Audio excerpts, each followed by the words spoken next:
আহত হয়েছে, 5 তারিখ থেকে স্বাধীন হয়েছে। এই সময়টা কেমন ছিল? ওই সময়টা অনেক মারাত্মকভাবে ছিল, কিন্তু 5 তারিখ থেকে এখন পর্যন্ত আমার তো অনেক অনেক আর্থিক ক্ষতি হয়ে গেছে, এবং আরও ভবিষ্যতে ক্ষতি হবে। আমি এখান থেকে চিকিৎসা নেওয়া যাওয়ার পর থেকে তো আমার জীবন অনিশ্চিত। আমি তো আর আগের কাজে যোগদান করতে পারবো না। আমার সকলের কাছে একটা আবেদন, দেশবাসীর কাছে আবেদন, রাষ্ট্রের যারা দায়িত্বে আছেন তাদের কাছে একটা আবেদন, আমার জন্য একটা ভালো, আমি না শুধু সবার জন্য একটা ভালো ব্যবস্থা করে দেন, অথবা একটা ভালো একটা অনুদান দেন, যা দিয়ে আমরা কেউ কিছু একটা করতে পারি, যাতে আমাদের মানুষের কাছে গিয়ে ভিক্ষার থালা না পাততে হয় যে ভাই আমাকে ভিক্ষা দেন, আমি চলতে পারতেছি না, আমার সংসার চালাতে পারতেছি না, এটা যেন অন্তত না করতে হয়। আমার সরকারের কাছে, রাষ্ট্রপ্রধানের কাছে আবেদন, আমাদের ভালো একটা ব্যবস্থা করে দেখ। আমরা কোটা চাই না, জাস্ট একটা ব্যবস্থা করে দেখ যেন আমরা চলতে পারি। আমাদের সন্তানদের জন্য কোটা চাই না, আমাদের জন্য জাস্ট যারা গুলিবিদ্ধ হয়েছে, আহত হয়েছে, তাদের জন্য একটা কিছু একটা ব্যবস্থা করে দেয়, এটাই চাই। আমার এ পর্যন্ত প্রায় 1 লাখ টাকার মতো খরচ হয়ে গেছে। আমি যে অনুদান পাইছি তা দিয়ে আমার কিছুই হয় না, কিছুই হয় না।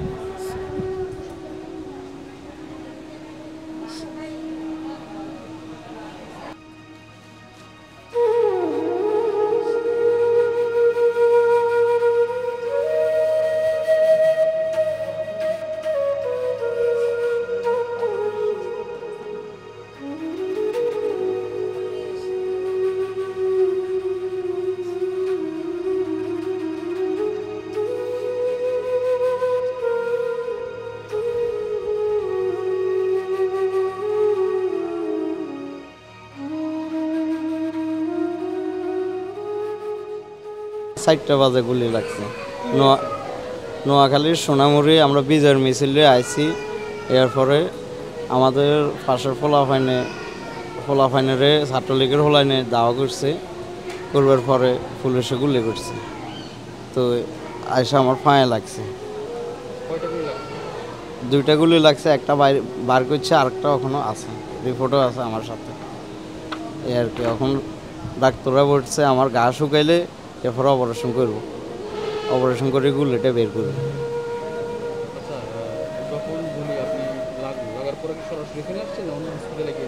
না, আমি সরাসরি এখানে আসিনি, আমি গেছি মাইজদি, নোয়াখালী মাইজদি সদরে বলছে ফুঙ্গু হাসপাতাল আসবে, তো আমি ফুঙ্গু হাসপাতাল আইছি।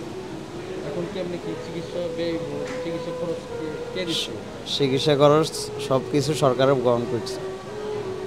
সরকারে আমরা ভালো পর্যন্ত সব কিছু গ্রহণ করবো গেছি।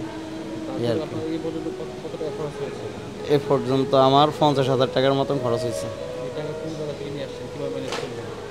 আমি গাড়ি চলাই, এই যেগুলো রাখছি সবাই থেকে, বাড়ির সবাই থেকে হালত বরাদ করে লই, যেখানে গেছি আগে যে মেডিকেল, এই মেডিকেল খরচ হয়েছে।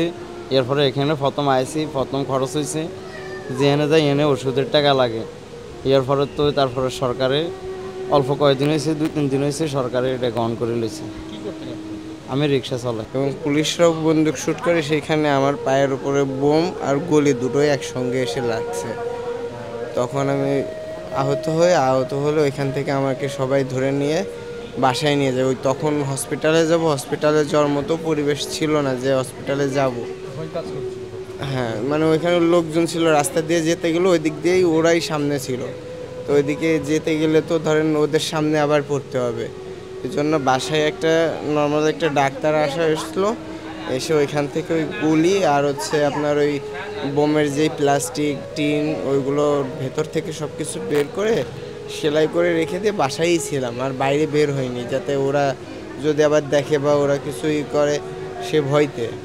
তো কিছুদিন যাওয়ার পরে যখন দেখলাম যে ওইখানে সমস্যা মানে সমস্যা হয়ে গেছে, মানে অনেকখানি গর্ত হয়ে, হ্যাঁ, বাসার থেকে বের করা হয়েছে। বাসার থেকে বের করে তারপরে কিছুদিন পরে আমরা মাগুরার সদর হসপিটালে ভর্তি হই। সেখানে আমরা 4-5 দিন ট্রিটমেন্ট হওয়ার পরে ওইখান থেকে আমাদের রিফার করে দিছে ঢাকা মেডিকেলে। সেখান থেকে আমরা ঢাকাতে এসে গতকালকে ভর্তি হয়েছি।